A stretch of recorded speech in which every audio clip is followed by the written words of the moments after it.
요한복음 굉장히 길죠.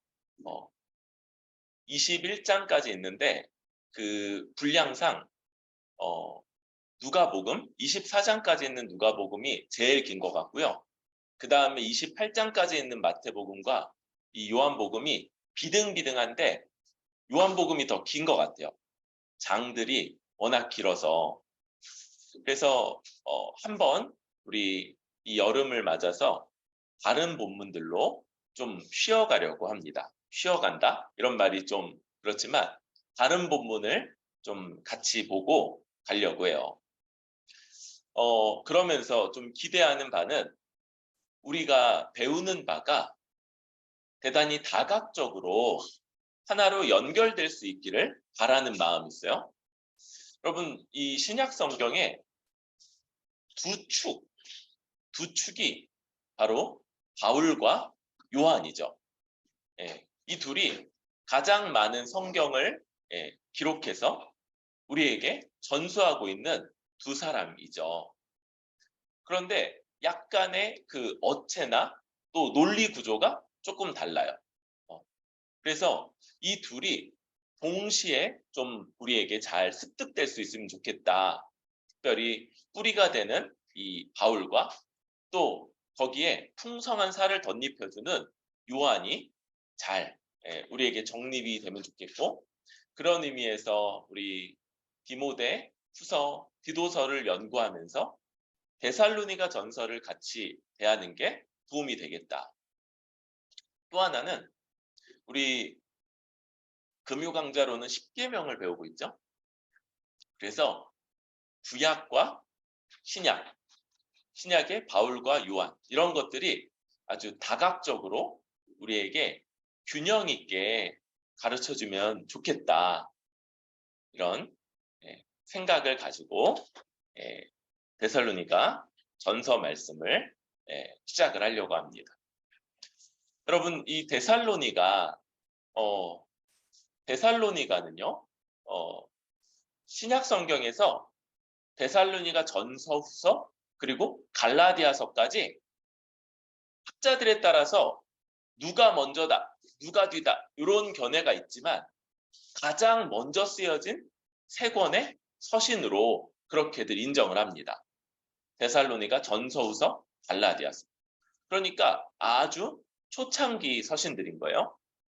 대단히 빠른 시기에 쓰여지면서 그러면서 이제 각 교회들에게 회람되면서 알려진, 읽혀진 그런 서신이 되겠죠. 그러면서 이 데살로니가는 배경을 가지고 있죠.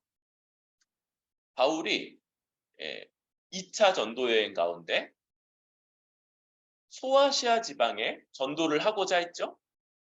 그런데 이 소아시아 지방, 우리 오늘날의 터키 지방, 그런데 성령이 막으셨어요. 어떻게 막았는지 잘 모르겠어요. 그래서 바울이 이상한 마음을 품었을 거예요. 아니, 왜 복음을 못 전하게 막으시지? 그러면서 안 되고 그러다가 이 한쪽 바닷가까지 이르렀어요. 그 건너편이 바로 유럽이라고 할 수 있는 그런 지역이고 오늘날의 이제 그리스 쪽인 거죠. 그럴 때 이제 거기 다다랐을 때 마게도냐 사람의 환상을 보죠. 건너와서 우리를 도우라. 바로 그래서 건너간 그 첫 성이 빌립보였죠. 빌립보에서 어떻게 돼요? 엄청 맞고 감옥에 갇혔다가 이제 그리고 나서 간수까지 회심을 하고 나서 거기 윗사람들이 와서 모셔나가죠. 그래서 이제 가게 된 곳이 바로 데살로니가였어요. 그러니까 여러분 이 흠씬 맞아 터져서 막 이렇게 몸이 성치 않은 상태로 가게 된 곳이 데살로니가예요. 그리고 비교적 짧은 시간밖에는 머물지 못하죠. 그래서 얼마간 회당을 중심으로 하다가 회당에서 쫓겨나서 이제 다시 전도하다가 아예 데살로니가에 있지 못하고 떠나게 되고 그게 베레아였죠. 베레아. 가까운 베레아 지방.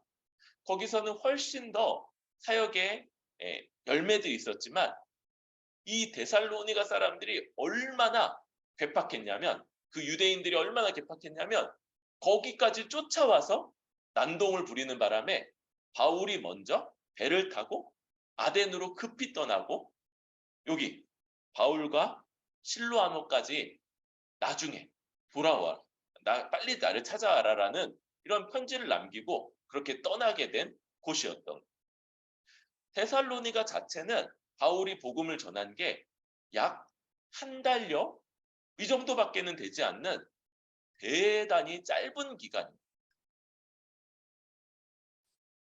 그런데 우리가 읽은 것처럼 놀랍게도 그 한 달여 사역간에 그 열매들이 남아서 데살로니가 교회가 아주 든든하게 아주 귀하게 복되게 그렇게 서 있다는 소식을 바울이 듣게 된 거예요. 물론 그러면서 몇 가지 더 조언해야 될 그런 내용들도 있었습니다. 그래서 쓰게 된 것이 이 데살로니가 전서인 거죠. 이런 배경 가운데 이 데살로니가가 있다. 이거를 좀 전서가 있다는 걸 생각하면서 우리 이 말씀을 이제 들어가 보도록 하겠습니다. 오늘 말씀 이제 바울 서신의 일반적인 특징처럼 인사말로 시작하죠. 이 인사말에는 발신자 사도 바울 그리고 수신자 데살로니가 교회 그리고 은혜와 평강을 기리는 이런 내용들이 다 담겨 있어요. 그래서 먼저 발신자가 바울과 실루아노와 디모데 이렇게 얘기하죠. 여기서는 어떤 특별한 호칭도 자신에게 붙이지 않고 아주 수평적으로 세 명을 나열하고 있죠. 다른 서신들에서는 바울이 자신이 사도다라는 걸 많이 강조하는 것과 달리 이 데살로니가에서는 바울이 사도라는 것에 대한 어떤 일말의 의심 이런 것들이 없었던 것 같아요. 그러니까 그냥 이렇게 얘기하는 걸로 충분했던 거죠.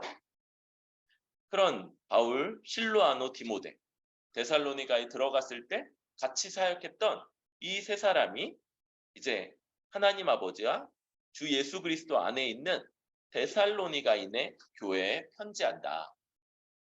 데살로니가인들의 교회인 거죠. 그리고 은혜와 평강이 너희에게 있을지어다. 이렇게 기원하고 있습니다. 여러분, 이 은혜와 평강 우리가 우리 금요 강좌에서 제4계명의 핵심 단어가 안식이라고 했죠. 그리고 그 안식과 가장 가까운 단어가 바로 이 샬롬, 평강인 거예요. 이 평강은 헬라어로는 에이레네라고 하는 건데 우리가 생각하는 그것과 좀 비슷해요. 그 의미가. 그러니까 전쟁이 없는 상태, 평화 상태, 무탈한 상태. 그런데 구약의 더 중요한 단어 뭡니까? 샬롬이죠. 샬롬. 솔로몬 할 때 그 샬롬. 그런데 이 샬롬은 그거보다 훨씬 더 적극적인 의미를 갖고 있다고 그랬죠?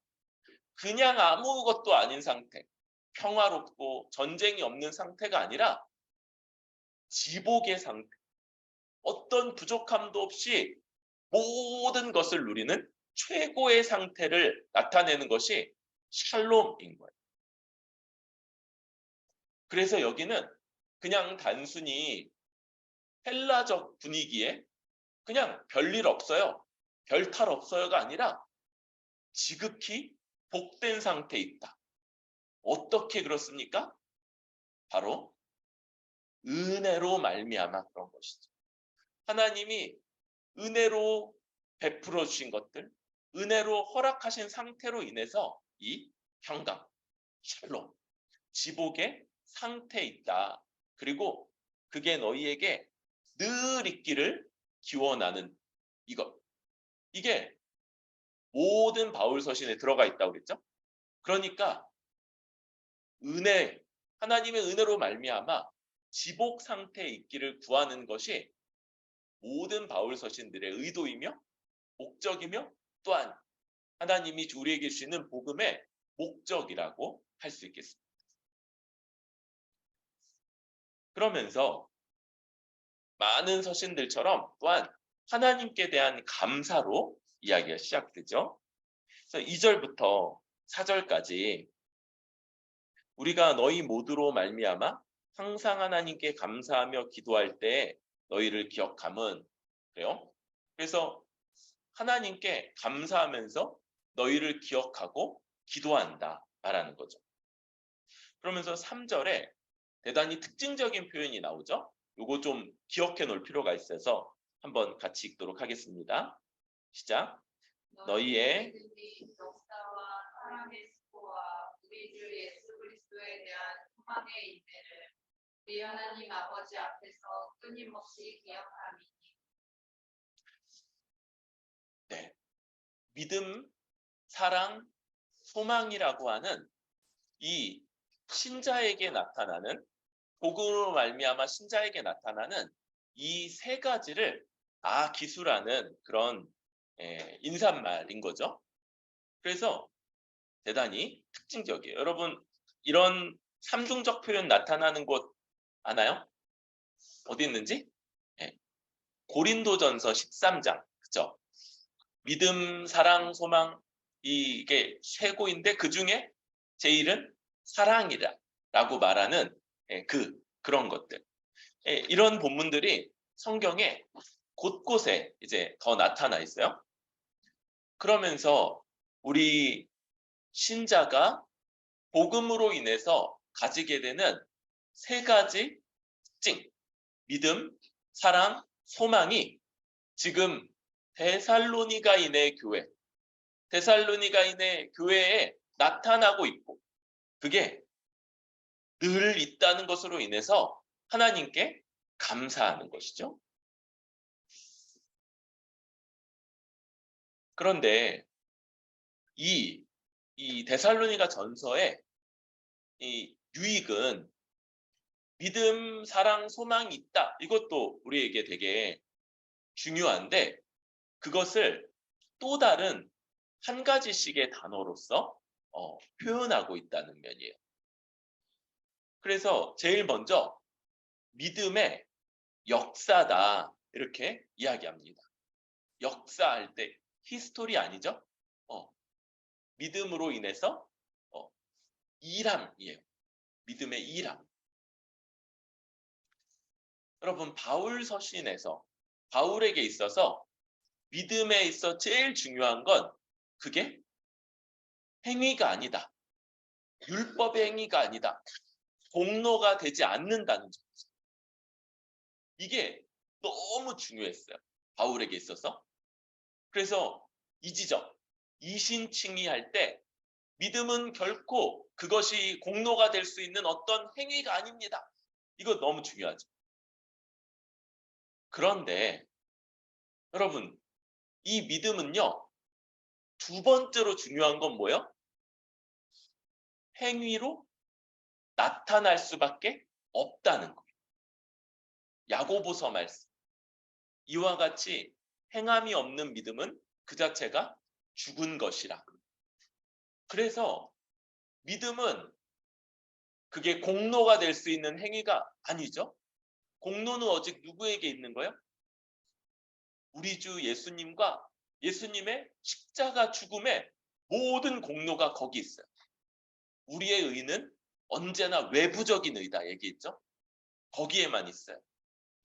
우리가 일한 것들, 수고한 것들, 애쓴 것들이 귀하지만 그게 하나님 앞에 절대로 나아갈 수 있는 공로나 의로움이 되지 못합니다.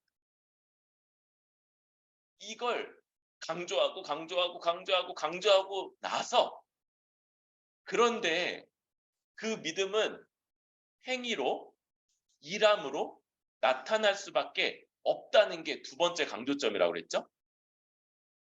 왜 그렇습니까? 이 믿음의 본질이 지식과 동의와 신뢰로 구성되기 때문에 그러니까 신뢰해서 거기에 자기를 내어 맡기기 때문에 특별한 행위로서 나타날 수밖에 없다. 우리 로마서 5장에서 아브라함에 대해서 뭐라고 얘기합니까? 네, 로마 4장에서 아브라함에 대해서 아브라함이 하나님을 믿었는데 그리고 나서 그 믿음을 뭐라고 설명하냐면 100세가 돼서 자기 몸이 죽은 것 같고 살아도 폐가 완전히 죽은 것 같아서 아이를 낳을 수 없는 상태가 되었는데 기뻐하고 믿음이 약해지지 않았다. 이거 얘기하는 거죠. 100세가 됐는데 하나님이 아기 주신다고 그랬지 그러면서 지금 기뻐했다는 거예요. 웃었다. 막 100세 아기 그 베넷저고리 짜면서 막 히히 떡거리고 있는 손주 거 아니죠?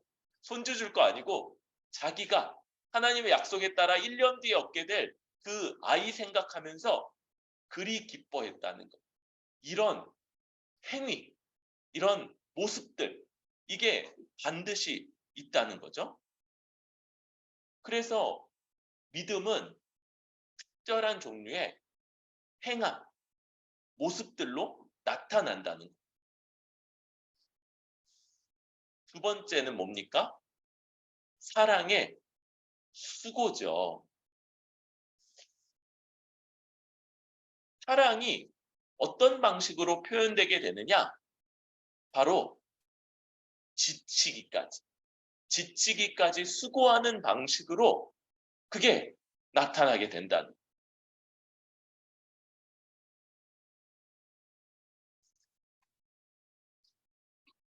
우리가 두 부류의 사랑의 대상이 있죠. 먼저 뭡니까? 하나님이죠. 하나님. 여러분 하나님 앞에 우리가 하나님이 예배의 대상이고 예배의 방식과 예배 이유 이런 것들을 배우면서 뭐 얘기하고 있냐면 하나님을 목숨을 다하고 힘을 다하고 뜻을 다하고 뭐죠? 마음을 다해서 사랑하는 게 마땅하다. 이거 얘기하고 있는. 그래서 수고해야 된다. 지치기까지 수고할 때 그게 사랑하는 거다라는. 의자를 다 없애고 투명 의자로 예배를 드려야 될 것 같아요. 약간 저만 사랑하는 것 같은 느낌도 좀 있고 제가 오늘 제일 더워서 그런데 동시에 이웃이 있는 거죠. 이웃. 우리가 사랑해야 되는 대상 이웃. 그래서 그 이웃들을 여러분 사랑합니다. 말만 하는 건 사랑이 아니라는 거죠. 지치기까지 수고한다. 이게 이 사랑을 설명해주는 개념이라는 거예요. 그러면서 여러분 이 사랑, 이 아가페라는 것도 좀 생각해 볼 여지가 있어요. 여러분 이 아가페 사랑 많이 들어봤죠? 아가페? 그런데 이 아가페라는 것 잘 몰라요 우리가 어떤 사랑인지. 그래서 그것과 비교되는 이 에로스와 비교하면 좀 도움이 될 것 같아서 설명을 좀 하는 겁니다. 여러분 일반적으로 사랑을 에로스의 사랑이라고 했다고 그래요. 이 사람들이 에로스. 그러니까 뭐 에로스 그러니까 뭐 나쁜 의미 그런 게 있는 게 아니고 그냥 일반적으로 사랑할 때 그런 거죠. 이성 간의 사랑 이런 것들. 그런데 이 에로스에는 두 가지 요소가 있다는 거예요. 하나는요. 그 대상이 사랑할 만한 가치가 있다고 여기는 거라고. 우리 이성 간의 사랑에서 그 대상이 사랑할 만한 가치가 있다 이렇게 여기는 요소가 있다. 그리고 또 하나, 두 번째, 그래서 소유하고자 하는 욕망 이런 게 이 에로스의 구성 요소다. 이렇게 얘기를 했다. 그런데 여러분, 아가페는 어떤 거라는 거야? 요 두 가지, 에로스가 가지는 요 두 가지 특징이 없는 거다. 하나님이요, 우리에게 있는 어떤 것들, 혹은 지금은 없지만 앞으로는 개발될 어떤 내재되어 있는 가치들 때문에 우리를 사랑하시는 게 아니라는. 우리 마찬가지로 우리가 지체들을 볼 때 저 사람은 저런 점 때문에, 저 사람은 저런 점 때문에, 그래서 사랑할 만한 가치가 있다. 여러분, 세상의 모든 공동체는 그 지점 때문에 여러분들을 환대할 거예요. 그런데 교회만은 바로 우리가 하나님께 그런 사랑을 받았기 때문에 우리도 다른 지체들을 사랑하는 거죠. 두 번째 뭡니까? 소유하고 싶은 욕망. 우리가 다른 사람들을 소유한다. 뭐 약간 사람에 대해서 어색하죠? 이용하려는 생각을 갖지 않는다는. 다른 사람을 나를 위해서 이용하고자 하는 그런 생각을 갖지 않으신다.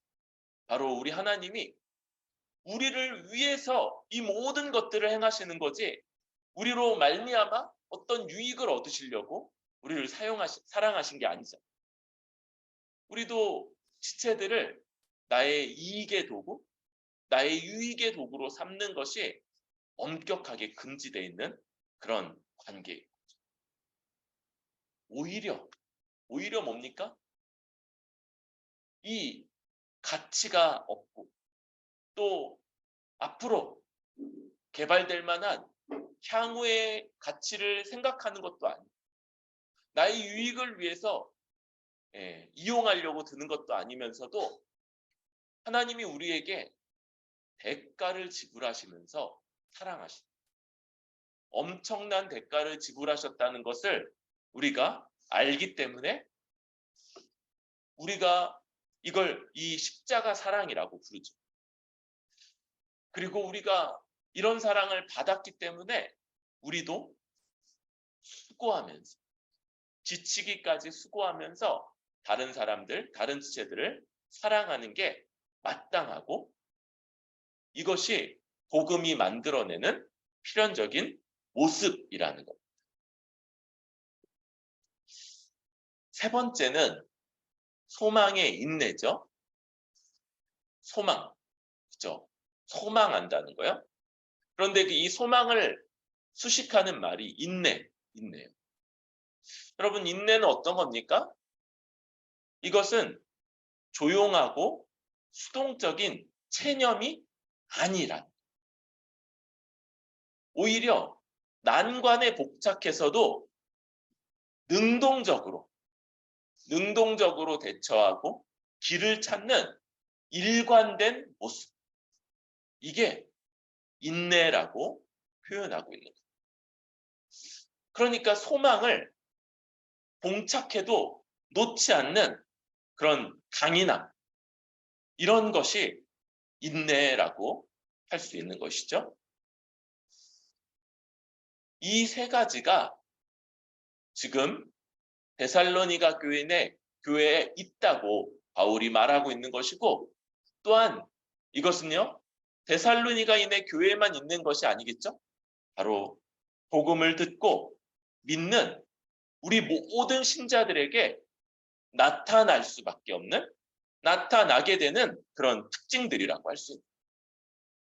여러분, 우리에게 믿음과 사랑과 소망이 드러나고 있습니까?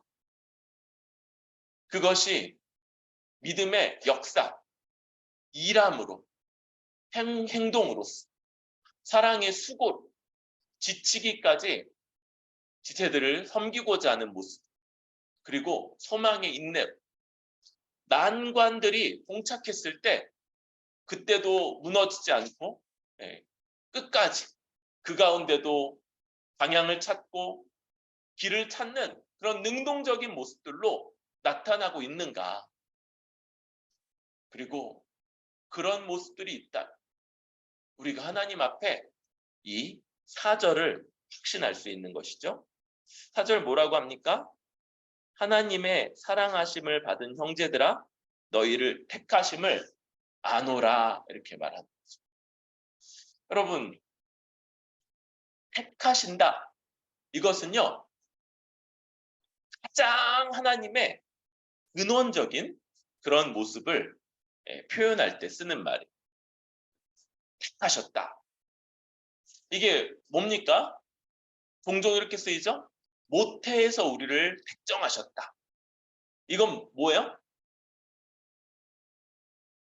엄마 뱃속에서 발길질하는 거 보니까 아주 다리 힘이 세서 그래서 우리 택하신다는 겁니까?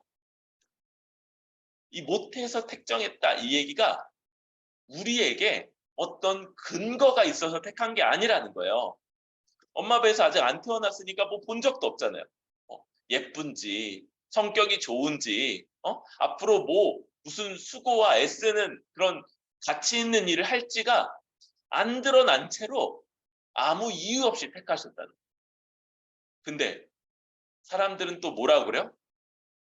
우리 가문이 역시 괜찮았어. 우리가 지금 요즘에 이제 6대, 7대째 예수님 믿는 가문들이 나오기 시작했어요. 빠른 데는 8대 갔을지도 몰라요. 우리가 그치 대대로 예수님 믿었잖아. 우리가 그 언더우드 선교사님, 아펜젤러 선교사님 만나서 그때 회심했던 그 가정이고 목사가 몇 명이고 장로가 몇 명이고 그러니까 이제 뭐라고 그러는 거야? 창세전에 택했다. 아무런 근거도 아무런 가치도 뭐 어떤 뭐도 없는 하나님이 택하셨어. 누구를 고를까요? 뭐 어떻게 하셨는지 잘 몰라요. 그런데 하나님이 택하시고 대단히 기뻐하시고 너무 사랑하시면서 그 모든 자비와 놀라운 이 하나님의 계획하심과 예정하신 모든 것을 다 준비하셔서 우리를 이끄셨다. 바로 이게 하나님의 은혜 베푸심이고 그게 결국 때가 됐을 때 복음을 듣고 믿는 자들에게 나타나는 이 모습. 믿음의 역사, 사랑의 수고, 소망의 인내로서 나타날 때 우리가 하나님이 택하셨구나. 하나님이 택하셔서 그렇구나. 라는 걸 안다는. 우리도 이 특징들이 아주 분명하게 나타나서 정말 하나님이 택하셨구나. 와, 하나님이 택하셨네? 이런 것들이 나타날 수 있기를 소망해요. 얼마 전에 우리 시우가 그런 걸 물었어요. 자기 친구들은 이제 입교 얘기가 나온다고 그래요. 만 15세. 그러면 생일이 빠르면 중2 때, 생일이 늦은 아이들은 이제 중3 때부터 대상이 되거든요. 그런데 이제 입교가 나온다고. 그래서 자기는 언제 하냐고. 지금 오늘 확실히 얘기해 주겠습니다. 믿음의 역사와 사랑의 수고와 소망의 인내가 잘 드러날 때 하나님이 택하셨다는 걸 분명하게 알고 그때 입교하고 그러면 성인이 되지 않았을지라도 우리 포도주를 나눠줄 거예요.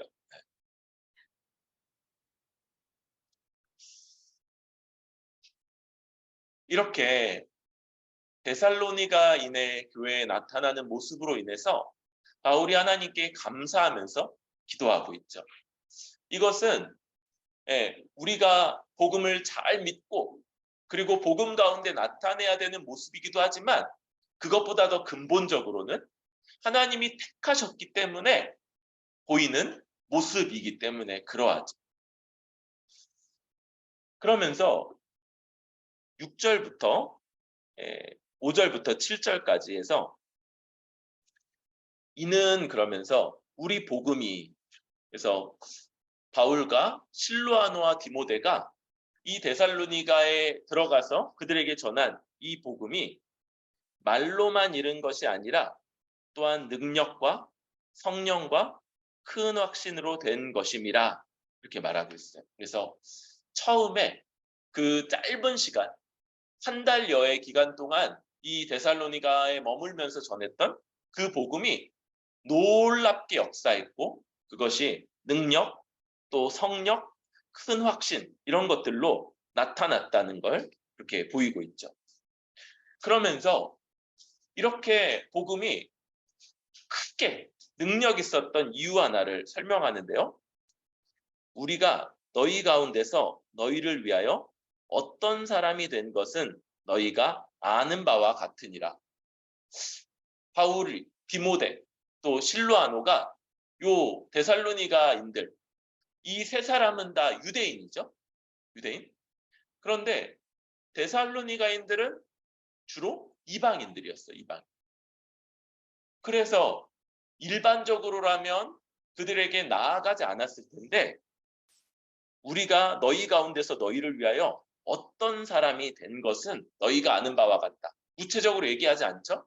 아마 요 유대인으로서 일반적으로 유대인이 넘지 않는 그 선을 넘어서 그들 이방인들에게 나아갔고, 이방인들이 들을 수 있고 또 받아들일 수 있는 방식으로 복음을 전했던 것 같아요.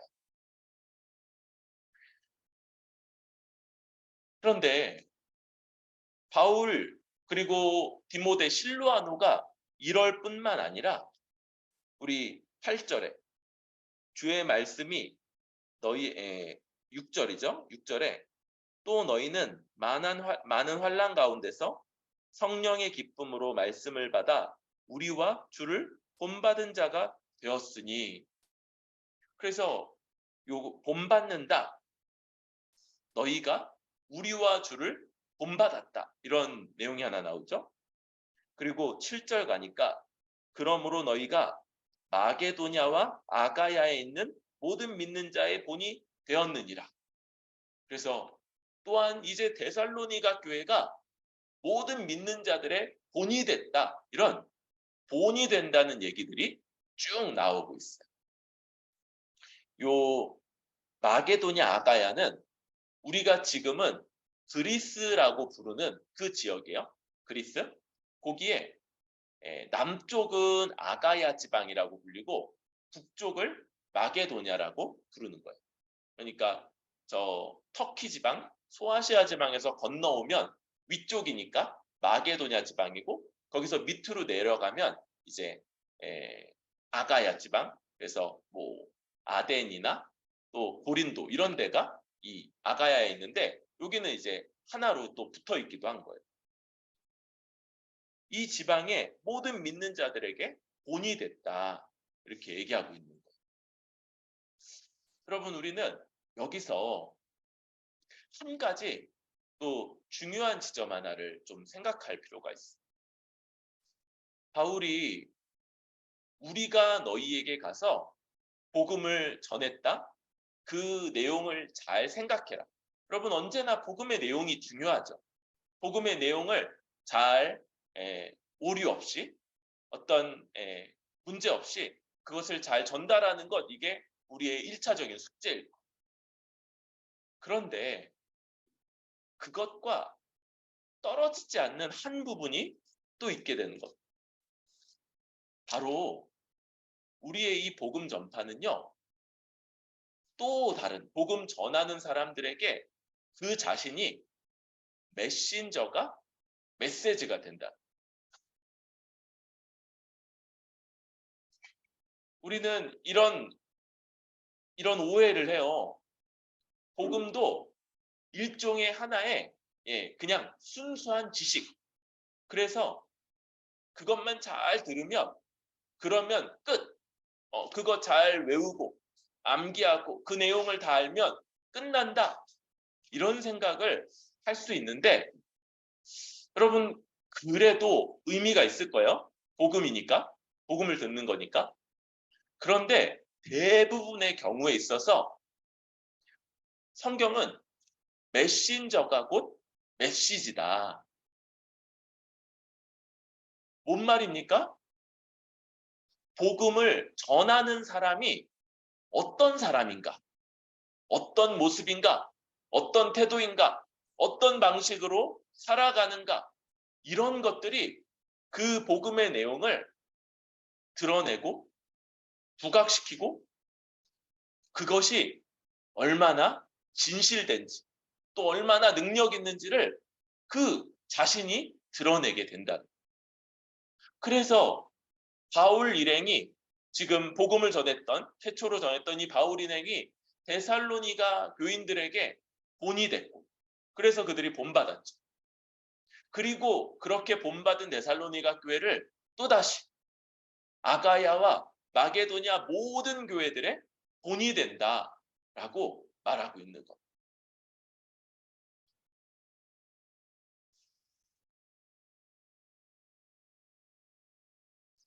그래서 여러분, 먼저 우리는 다들 복음을 받는 자요, 배우는 자로서 우리는 복음 전하는 사람을 본받아야 돼요.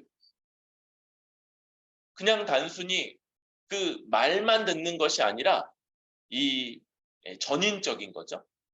그의 말과 함께 그의 태도, 사고방식, 생활방식 이런 것들을 전반적으로 본받는 방식으로 복음이 전달된다는 것들을 우리가 알면서 그 사람의 인격 전체를 받기 위해서 애써야 됩니다.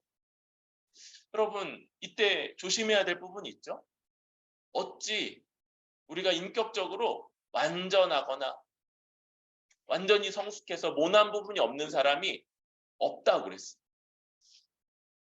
있을지 모르겠지만 일단 제가 아니라서 여기서는 없다고 하겠습니다. 없어요. 그럼 뭡니까? 여러분, 좋은 점들, 장점들, 그에게 복음으로 말미암아 그에게 생긴 좋은 부분들을 우리가 주목해야지만 이 복음을 잘 받을 수 있는,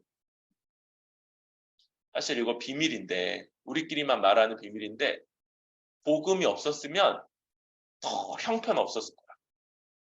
더 엉망이었을 텐데 그나마 복음 때문에 그러고 있는 거야.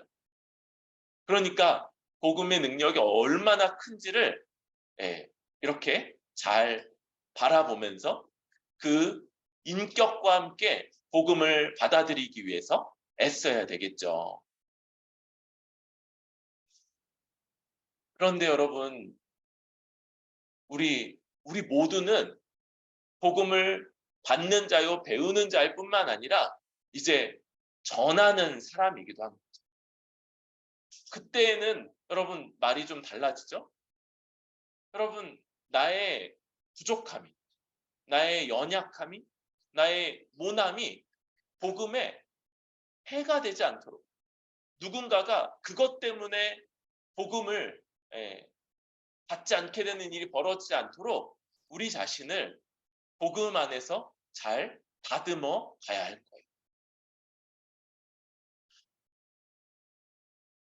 우리 모두가 어떤 사람도 영적 어린아이로 남아있을 수 없는 거죠. 복음을 믿고 듣고 나아가면서. 여러분, 우리 교회 한 명 한 명, 이제 서학까지도 한 사람 한 사람이 다 뿌리 깊은 교회를 대표하는 사람들이고, 우리가 그렇게 복음을 강조한다고 그러는데 여러분들이 복음을 드러내는 사람들이에요. 그때 우리 성경이 말하죠. 특정한 아주 큰 결격 사유가 없어야 됩니다. 그게 교회 안에 직분자의 조건이지 않습니까? 아, 나는 직분이 없으니까. 아니, 난 직분 안 맡을 거니까. 여러분, 그런 말이 아니에요. 복음이 우리 같은 자들을 변화시키고 우리 같은 자를 만지고 우리 같은 자를 이끌 때 우리가 그런 방식으로 변화되어 갈 거라는 걸 얘기합니다. 그래서 모든 사람들이 다 직분자 후보인 거죠. 그래서 정상적으로 말씀에 자기를 내어 맡기고 신뢰하면서 믿음으로 일하고 사랑으로 수고하고 소망으로 인내하며 살아갈 때 우리도 다 그와 같이 특별히 좀 부족한 부분들이 있을 수 있죠. 그러나 특별히 어떤 결격 사유들이 없이 그렇게 직분자로서 서갈 수 있게 될 거다. 특별히 환란이 얘기가 나오죠. 여러분, 이런 환란의 문제들 가운데서 이게 더 드러났을 거예요. 여러분, 좋을 때, 괜찮을 때뿐만 아니라 환란을 이해하고 해석하고 대처하고 그 가운데서도 소망을 말할 수 있는 사람들, 능동적으로 길을 찾고 방법을 찾고 거기에 소망으로 그런 강인한 사람들로 우리들이 다 서가서 사람들이 복음을 우리의 입술을 통해서 들을 뿐만 아니라 우리의 인격과 우리의 삶의 방향과 우리의 생활 모습을 통해서도 복음을 볼 수 있고 본받을 수 있는 그런 메신저들이 우리가 다 될 수 있기를 바랍니다.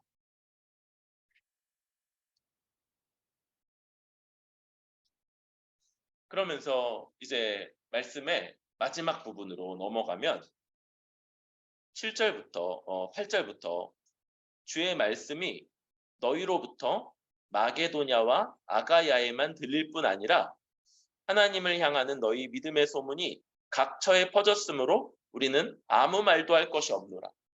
아무 말도 할 게 없다고 그래놓고 또 편지 계속 쓰죠. 그러니까 약간 이런 것들은 너무 고지고대로 듣지 않길 바래요. 이 데살로니가가 요 각처에 퍼졌다 이렇게 얘기하는데 요 지리적 특성을 좀 반영을 하고 있어요. 데살로니가는 요 가까운데 원래 도시가 있었는데 그 옆에 특별하게 새롭게 조성한 그런 도시고 이 황제의 아내의 이름을 딴 여자 이름이래요. 이 데살로니가가. 그래서 그런 이름을 가진 그런 계획된 도시인 거예요. 그리고 계획 도시인 것만큼이나 입지가 아주 좋았대요. 그래서 여기를 큰 대로가 통과를 하고요. 그러니까 육로로도 다른 지역들을 잘 연결하고 있는 거죠. 뿐만 아니라 아주 좋은 항구가 있어서 거기서부터 각지로 또 뻗어져 나가는 이런 항로들이 있는 그런 교통의 요충지였다고. 그러니까 여기서 벌어지는 일들은 소문이 금방금방 온 로마 사회로 퍼져나가게 되는 거죠. 그래서 바울이 물론 약간의 과장은 있지만 그렇죠? 그럼에도 불구하고 이 데살로니가의 좋은 모습들이 가까이 있는 마게도냐와 아가야뿐만 아니라 각지의 교회들로도 퍼져나갔을 거다라는 걸 생각할 수 있는 거예요. 그런데 그렇게 해서 퍼져나간 얘기를 바울이 더 구체적으로 써요. 4가지 얘기라고 할 수 있는데 9절부터 보면 그들이 우리에 대하여 스스로 말하기를 그들이 누굽니까? 데살로니가 교회가 아니죠. 데살로니가 교회에 대한 소문을 들은 각처의 교회들, 그 교회들이 우리에게 이렇게 말한다. 그러면서 그 말하는 내용이 4가지라고 할 수 있는데 첫 번째, 우리가 어떻게 너희 가운데 들어갔는지. 우리는 바울, 디모데, 실로아노. 너희는 데살로니가 교회죠. 우리가 어떻게 데살로니가 교회에 들어갔는지. 두 번째, 너희가 어떻게 우상을 버리고 하나님께로 돌아왔는지. 세 번째, 이제 살아계시고 참되신 하나님을 어떻게 섬기는지. 네 번째,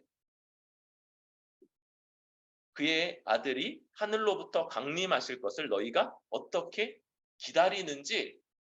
이런 것들을 너희 소문을 들은 각처의 교회들이 말한다.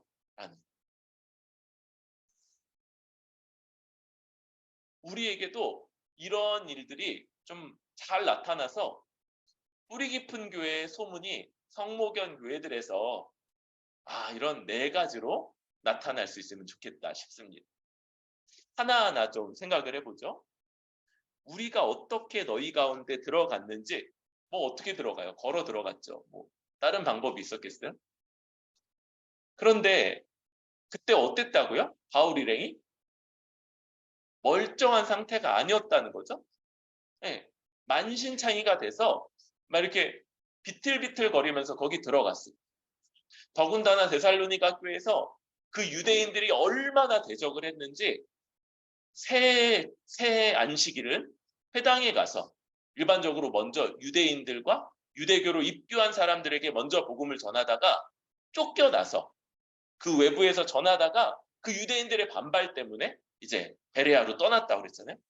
거기에서도 이제 쫓아왔던. 그러니까 이 얘기, 우리가 어떻게 너희 가운데 들어갔는지는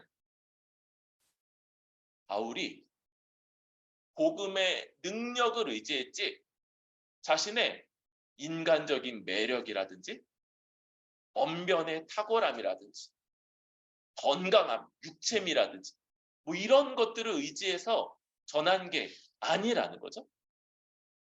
사람의 탁월함, 괜찮음, 훌륭함 아니고 그저 복음의 능력, 그것만 의지해서 전했다는 걸 말하는 게 이 첫 번째, 우리가 어떻게 너희 가운데 들어갔는지일 거예요. 그런데 어떤 일이 벌어졌다고요? 너희가 어떻게 우상을 버리고 하나님께로 돌아왔는지.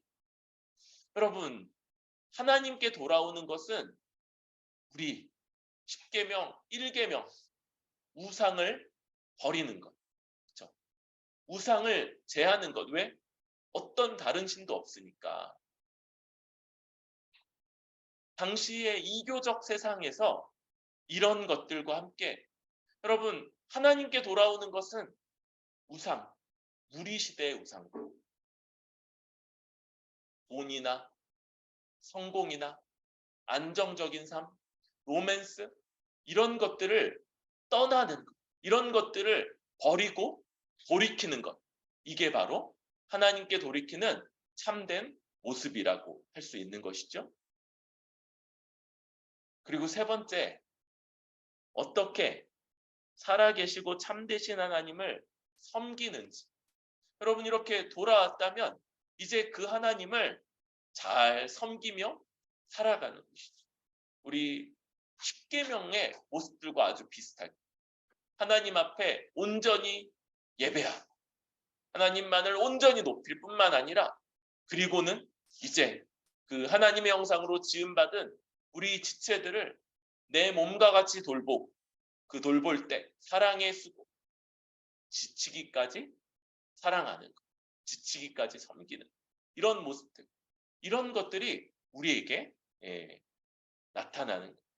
이게 하나님을 어떻게 섬기는지의 모습이 되겠죠. 그리고 마지막 한 가지. 죽은 자들 가운데서 다시 살리신 그의 아들이 하늘로부터 강림하실 것을 너희가 어떻게 기다리는지를 말하는. 마지막으로 우리가 이 땅에서 이 땅이 우리의 전부가 아닌 거죠.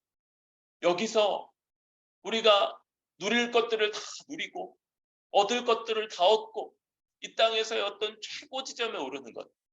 60세 얘기했는데 취소해야 될 것 같아요. 160세 최고점에 오르도록 하겠습니다. 하나님 나라 주님 강림하셔서 주님 오셔서 이 땅에 우리를 위해서 완성하실 그 나라가 우리의 최고의 목표가 되고 그래서 우리는 늘상 기다리는.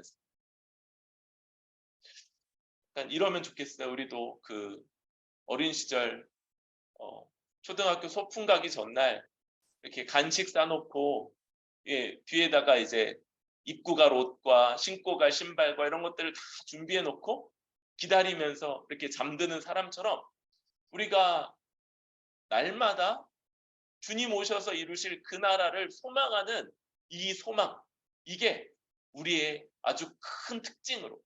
그래서 뿌리 깊은 교회는 늘 기다리더라. 주님 오시기를 기다리더라. 이런 소문이 나는 그런 교회가 되면 좋겠습니다. 여러분, 이렇게 데살로니가전서 1장 말씀을 보면서 우리가 한 가지로 얘기한다면 하나님이 택하신 자들은 그 복음 안에서 이런 분명한 특징들을 나타내게 된다는 거예요. 하나님이 우리를 택하셨을 분명하기에 우리에게도 이런 모습들이 분명하게 나타날 것을 소망합니다. 분명하게 나타날 거예요. 우리 지금 있는 것들을 이건 별것 아니지가 아니라 그것도 귀하게 여길 뿐만 아니라 우리 자신이 우리로 말미암아 복음을 듣는 자들에게 그것 때문에 거치는 것이 되지 않고 더 복음을 믿고 따르고 우리의 인격과 삶의 방식들을 모난 부분들을 제거해 가면서 우리에게 소문이 나기까지 그렇게 복음을 믿고 따르며 살아가는 우리 깊은 교회 모두가 될 수 있기를 소망합니다.